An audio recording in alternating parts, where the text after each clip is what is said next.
ওঠো, জাগো এবং লক্ষ্যে না পৌঁছানো পর্যন্ত থেমো না।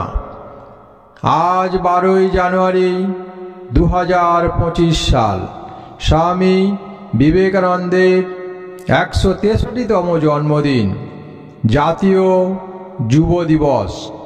তাই স্বামীজি স্মরণে কবিতা স্বদেশ মন্ত্র। হে ভারত, এই পরানুবাদ, পরানুকরণ, পরামুখাপেক্ষা, এই দাস সুলভ দুর্বলতা, এই ঘৃণিত জঘন্য নিষ্ঠুরতা, এই মাত্র সম্বলে তুমি উচ্চাধিকার লাভ করিবে।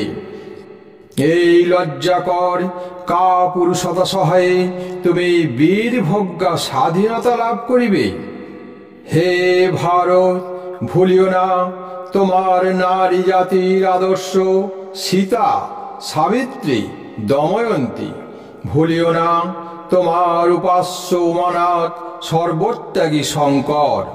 ভুলিও না তোমার বিবাহ, তোমার ধন, তোমার জীবন ইন্দ্রিয় সুখের, নিজের ব্যক্তিগত সুখের জন্য নহে।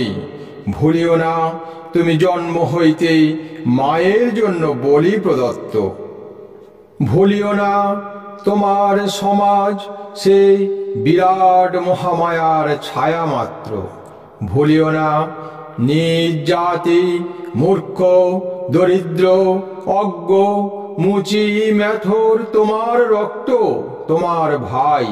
হে বীর, সাহস অবলম্বন করো, সদর্পে বলো, আমি ভারতবাসী, ভারতবাসী আমার ভাই। বলো, মূর্খ ভারতবাসী, দরিদ্র ভারতবাসী, ব্রাহ্মণ ভারতবাসী, চণ্ডাল ভারতবাসী আমার ভাই। তুমিও কোটি মাত্র বস্ত্রাবৃত হইয়া সদর্পে ডাকিয়া বলো, ভারতবাসী আমার ভাই, ভারতবাসী আমার প্রাণ, ভারতের দেবদেবী আমার ঈশ্বর, ভারতের সমাজ আমার শিশুসজ্জা, আমার যৌবনের উপবন, আমার বার্ধক্যের বারাণসী। বলো ভাই, ভারতের মৃত্তিকা আমার স্বর্গ, ভারতের কল্যাণ আমার কল্যাণ। আর বলো দিন রাত, হে গৌরীনাথ, হে জগদম্বে, আমায় মনুষ্যত্ব দাও মা। আমার দুর্বলতা, কাপুরুষতা দূর করো, আমায় মানুষ করো, আমায় মানুষ করো। নমস্কার।